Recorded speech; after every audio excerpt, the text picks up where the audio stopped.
Kemudian loh, kira usah pura-pura, saya sudah mulai emosi gitu loh, emosi. Kira usah pura-pura, usah edok-edok, usah edok-edok. Iki kasine HP ku to.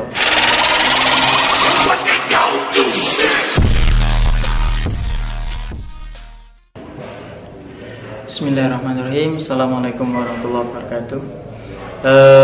Baik kawan-kawanku semua. Jadi ini sebenarnya kondisinya malam hari ya.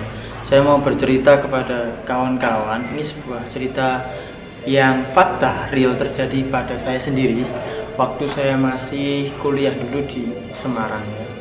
Saya tidak usah menyebutkan kampusnya apa, kemudian kejadian-kejadiannya nanti apa yang terjadi teman-teman saya juga akan tidak akan saya sebutkan namanya, hanya sebatas nama sebutan saja.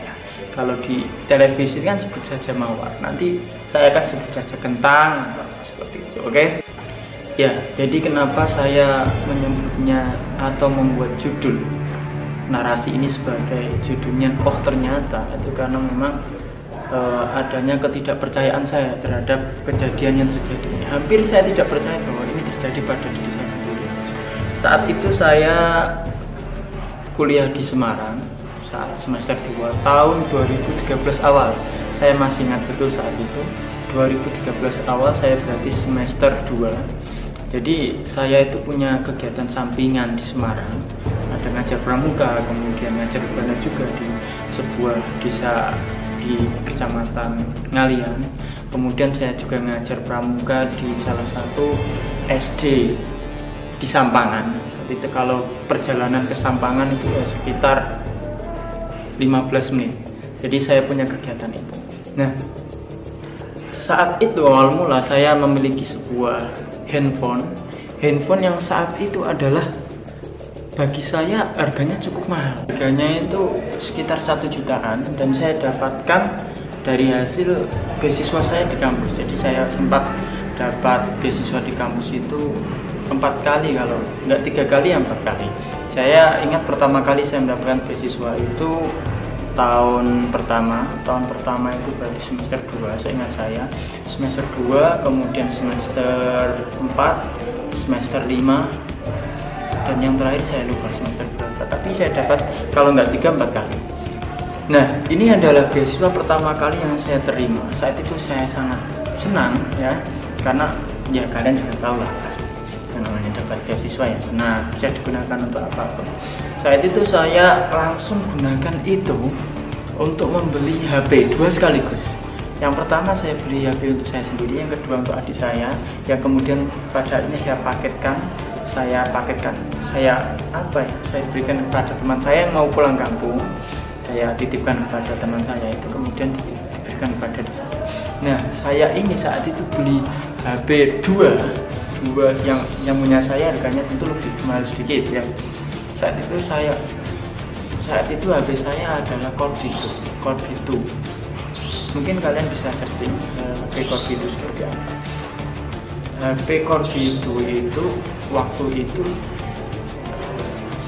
salah satu HP layar sentuh yang dikeluarkan oleh Samsung, termasuk awal-awal Samsung mengeluarkan HP layar sentuh itu ya itu Corvito.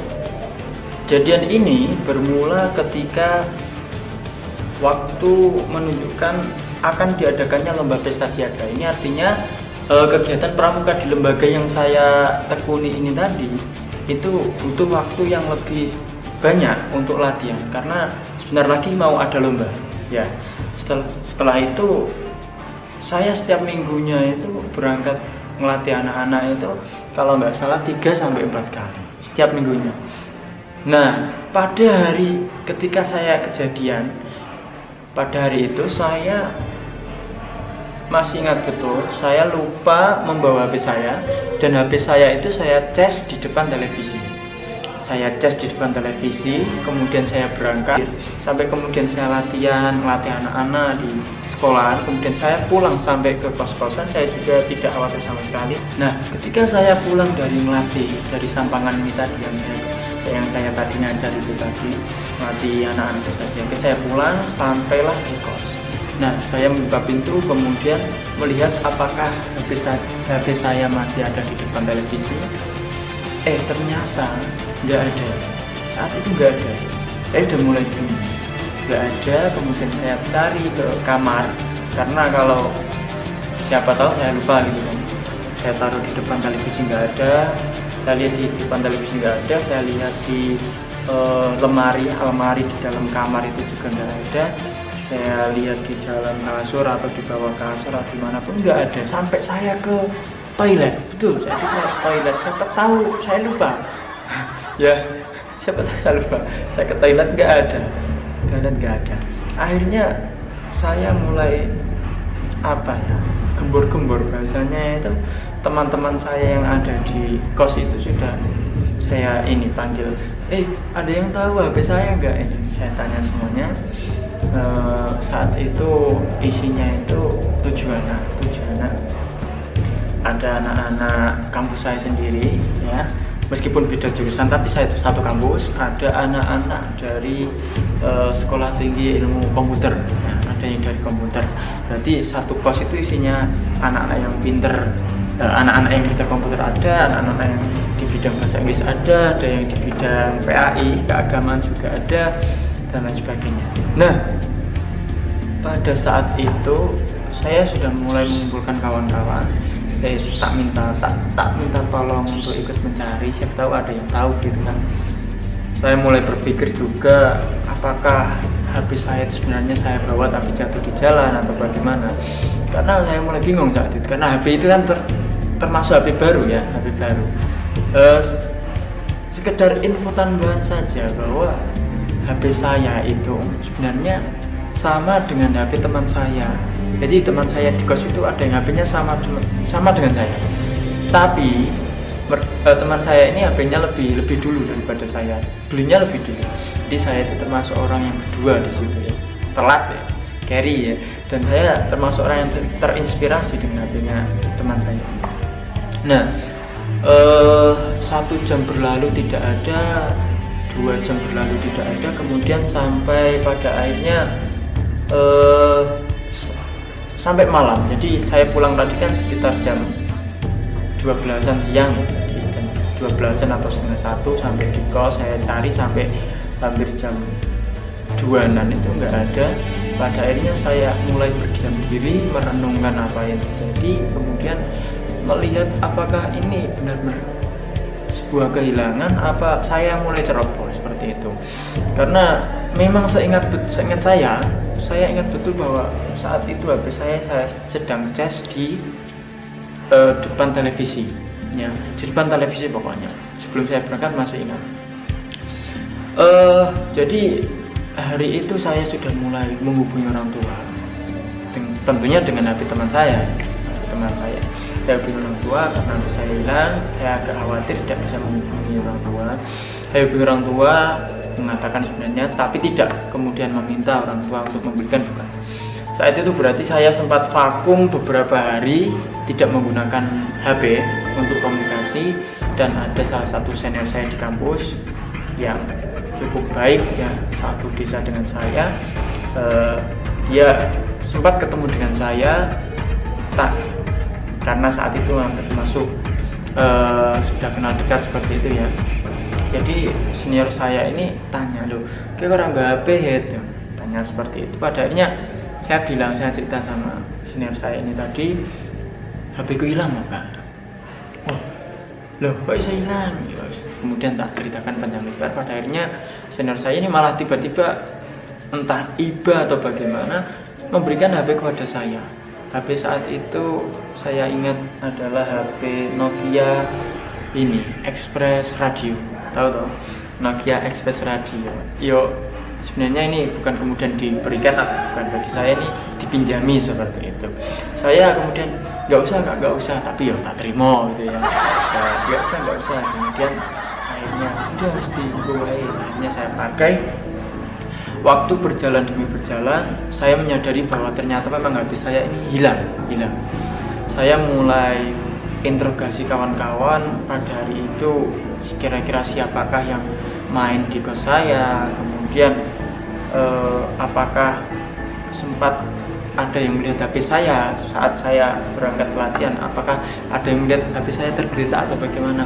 Dan teman-teman saya saat itu mengatakan bahwa tidak ada yang melihat, mereka kompak semuanya, tidak ada yang melihat. Nah ini kemudian semakin menimbulkan kegelisahan. Sebelum saya lanjutkan menuju ke cerita yang lebih menarik lagi, jadi saya mau menginformasikan dulu bahwa memang dulu yang namanya kos ya, kos apalagi anak-anak laki-laki itu kan memang sering dibuat untuk tempat main teman-teman begitu ya. Ada teman-teman dari kampus saya, ada teman-teman dari kampus teman-teman saya ini tadi sering main.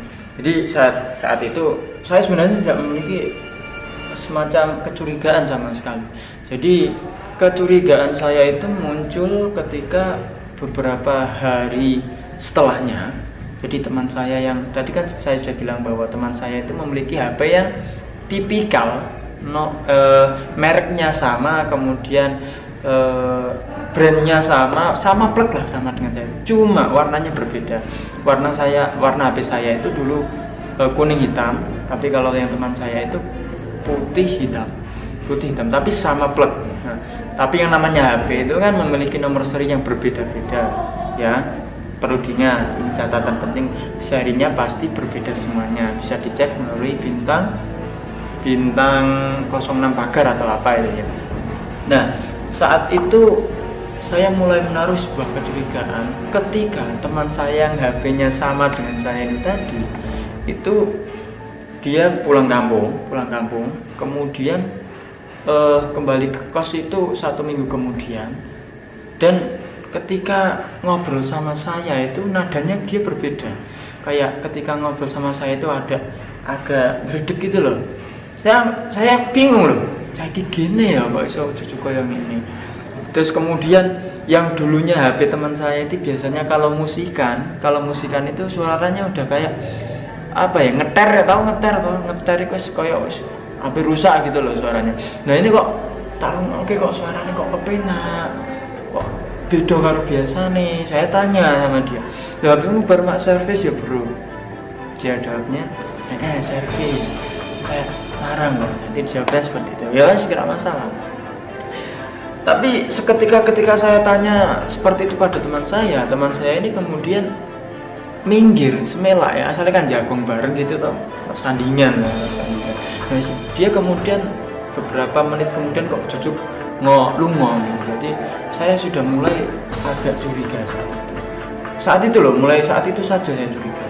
Tapi saya tidak menaruh semacam suudzon bahwa dia itu yang menentukan. Jadi semakin kesini tak rasakan dia ini kok awal karo aku gini ya, tak rasa-rasanya jagong dia malu mangan bareng wonge ngondewe. Nah ini kemudian yang semakin menaruh kecurigaan saya sebenarnya di sini. Saat itu kemudian tibalah waktunya saya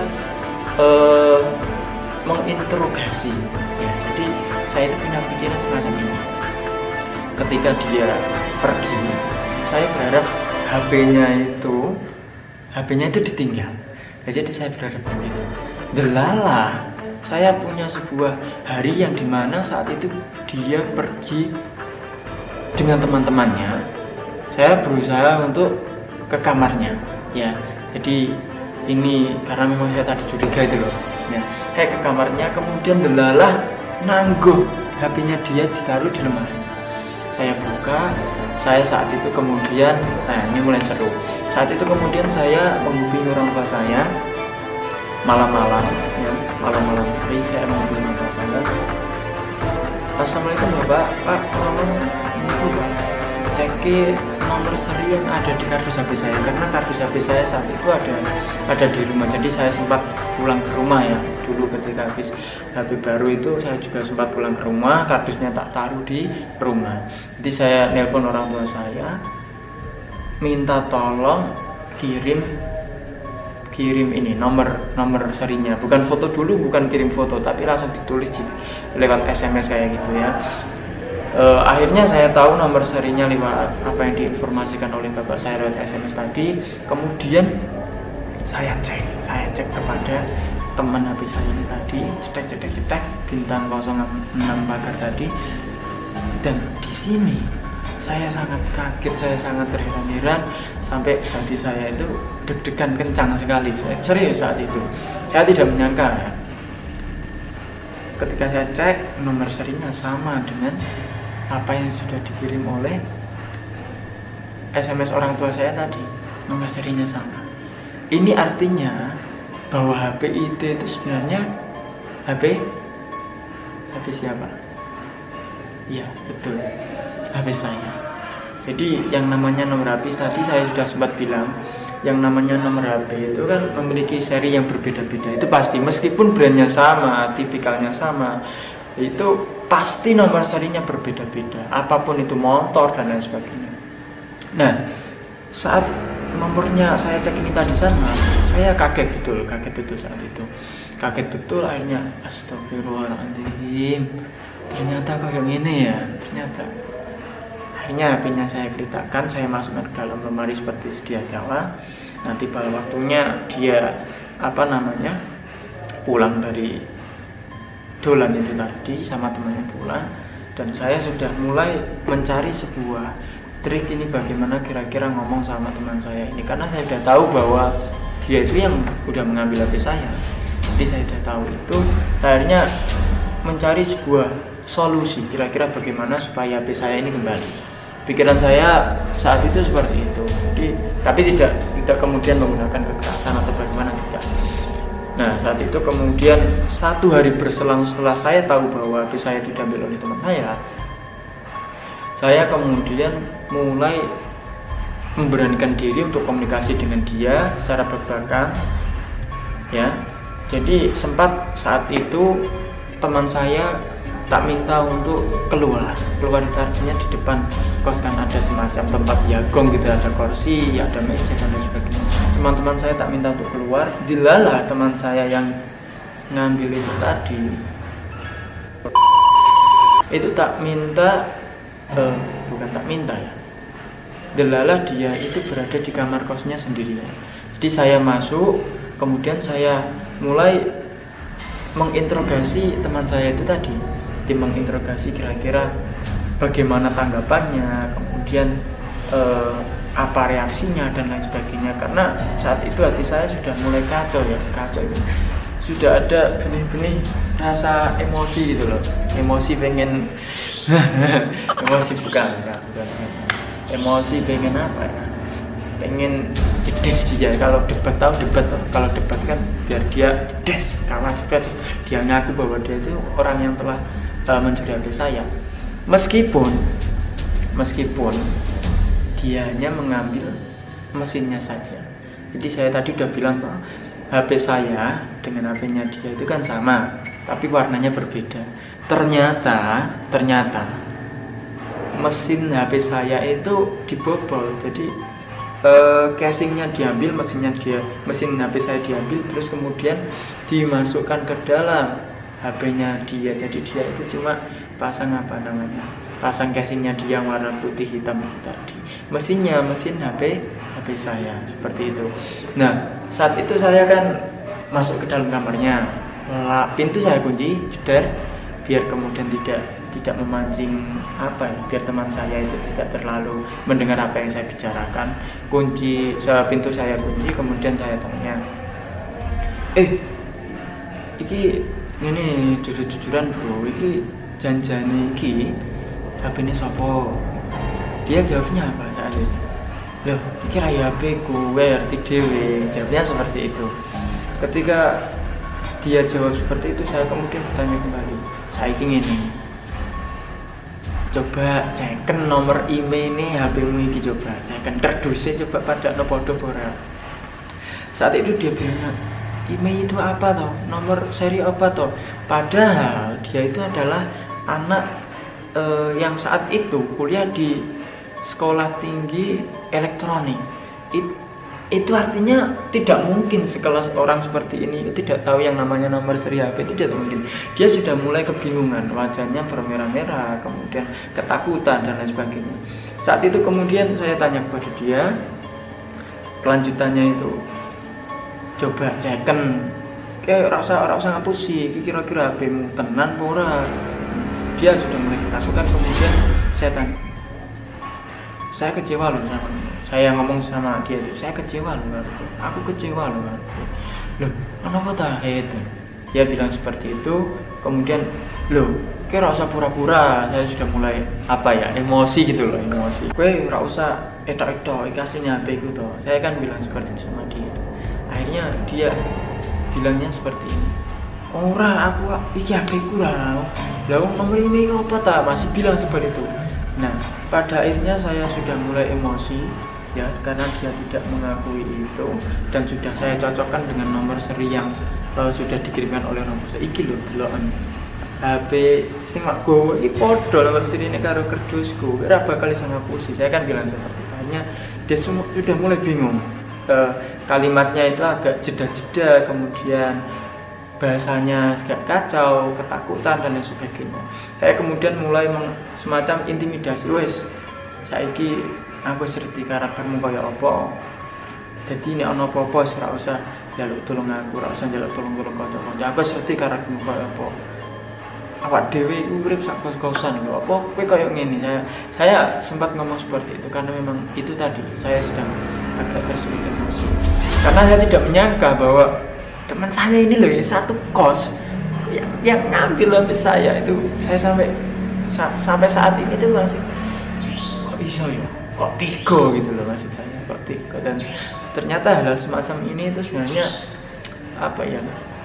mungkin di luar sana itu hal yang wajar, tapi bagi saya sendiri itu kok iso gitu loh, nggak nyangka ya. Ini bukan kemudian kok saya orang baik, merasa orang baik atau bagaimana, bukan, tapi nggak nyangka banget gitu aja. Nah, pada akhirnya saya mulai udah wis tak jarke dia. Saya keluar dari kamar, pintu tak jebleske dengan suara yang keras, dengan tekanan yang diar gitu kan. Dia kan wis bingung, mulai takut. Saat itu saya masuk ke kamar, kemudian saya mencoba menenangkan diri. Mencari apa? Mencari solusi. Kira-kira aku selanjutnya kepiye? Saya saat itu berpikir semacam itu. Selanjutnya kira-kira saya bagaimana? Saya langsung kepikiran orang tua saya langsung menghubungi orang tua saya. Tidak kemudian saya wadul yang mencuri teman saya ini, tidak. Saya saat itu lapor ke orang tua saya untuk meminta beliau, ini yang sedikit lucu sebenarnya, untuk meminta beliau pura-pura menjadi seorang polisi. Jadi saya sebelum keluar dari kamarnya teman saya tadi ya, sebelum cekcok dengan teman saya tadi itu, saya sempat bilang hati-hati loh, hati-hati nih cucu mana polisi atau apa omorin. Sempat kalimat saya, intimidasi saya sempat keluar semacam itu sebelum saya akhirnya menutup pintu itu dengan keras. Dan saya kemudian ke kamar menghubungi orang tua saya yang berusaha untuk meminta ayah saya itu ada di polisi. Saya kemudian memberikan nomor teman saya itu kepada bapak saya untuk kemudian ditelepon, tapi tidak langsung detik itu juga. Kira-kira jeda waktu 2 jaman. Kawan-kawan harus tahu bahwa saya menghubungi orang tua saya ini tadi sebenarnya itu tujuannya supaya teman saya ini memiliki efek jerah terhadap apa yang dilakukan. Bukan kok saya kemudian wadul atau bagaimana, bukan ya. Jadi saya ingin teman saya ini memiliki efek jerah biar kedepannya tidak mengulangi hal semacam ini lagi. Karena tentunya hal semacam ini itu sangat-sangat tidak wajar. Apalagi kita hidup bersama, berdampingan dalam satu rumah. Harusnya kita hidup rukun, damai, tidak ada sesuatu yang seperti inilah, seperti itu ya. Nah, kemudian jeda waktu sekitar 2 jaman. Jadi saya komunikasi dengan orang tua saya itu sekitar habis isya. Jadi sekitar 2 jam setelah itu, berarti jam 10-an lah, 10 atau setengah 10 itu. Kemudian saya mendengar bahwa teman saya ini sedang di-calling oleh seseorang. Jadi kamarnya kan bersebelahan ya. Jadi saya dengar dia itu di-calling oleh seseorang yang isinya itu tadi, ternyata bapak saya mengintimidasi oleh teman saya. Dia bilang agak ketakutan, kalimatnya saya tidak lupa, tapi yang jelas dia sangat ketakutan ya. Ketakutan, boten pak kayak gitu toh. Akhirnya setelah ia menerima panggilan itu tadi, telepon itu tadi, ia setengah jam kemudian datang ke kamar saya. Ini agak lucu ya. Dia datang ke kamar saya. dia kemudian minta maaf kepada saya, tapi tetap bilang bahwa ini bukan telepon saya. Jadi dia itu bilangnya gini, saat itu saya ingat betul, kan iki anu ya apa jenenge gawanen, tapi iki aku ra njupuk HP-mu lho ya, aku ra njupuk HP-mu iki gawanen, ora aku ra njupuk HP-mu temenan, aku wedi kok nek ana apa-apa oleh kowe ngamuk kekepe lho. Terus saya bilang seperti ini pada dia, lho jarimu kira njupuk HP-ku, kenapa kowe ujug-ujug ngekno ning aku, nek ora salah ya wis to, aku monggo wong ora HP-ku kok sama kena aku. Lah aku baru ditelepon polisi lah, tak iso ke wedi saiki. Saya bilangnya seperti itu toh. Dia bilangnya itu, lah jenenge apa jenenge wong kaya ancen wedi wong ditelepon polisi, tapi iki ora HP-mu temenan, iki HP-ku, wong kaya wedi dhewe. Dia masih bilang seperti itu. Saya jengkel geblok dia, tapi di kasur, tapi dia gawanen aku ora butuh. Saat itu saya bilang seperti itu. Kemudian dia meninggalkan HP itu begitu saja di kamar saya, dan mulai saat itulah komunikasi saya dengan teman saya ini agak kacau, artinya agak nengan gitu ya. Sebenarnya saya 1 minggu setelah itu semuanya mulai tak lupakan. Saya mulai pengen komunikasi dengan dia, tapi dia agak malu-malu ngomongin saya itu juga. Sampai sekarang pun itu dia seperti itu, sampai sekarang pun dia seperti itu ya. Jadi ini sebenarnya cerita yang bagi saya pengalaman yang cukup menarik. Jangan sampai kawan-kawan ini teledor ya. Sepercaya apapun kita pada seseorang itu kita harus tetap waspada ya, dimanapun kita berada. Jangan sampai kepercayaan kita itu melebihi 100% maksimal itu tadi. Jadi harus ada sikap kewaspadaan dalam menyimpan barang atau berhati-hati dalam menyimpan barang dan lain sebagainya. Ini perlu kita tekankan. Ini sebenarnya sebuah pembelajaran penting bagi saya sendiri terutama, dan wabil umum terhadap kawan-kawan semuanya ya. Ini cerita yang panjang lebar ini jangan dianggap sebagai apa pamer atau enggak ikhlas atau bagaimana, bukan sebenarnya ya. Jadi ini itu saya ceritakan pada teman-teman, kawan-kawan, biar kawan-kawan juga ikut berpikir, oh ternyata yang namanya teman itu juga ada yang seperti itu. Cukup itu yang perlu saya ceritakan. Mungkin lain kali saya akan cerita hal yang lebih menarik lagi. Terima kasih telah mendengarkan cerita. Assalamualaikum warahmatullahi wabarakatuh.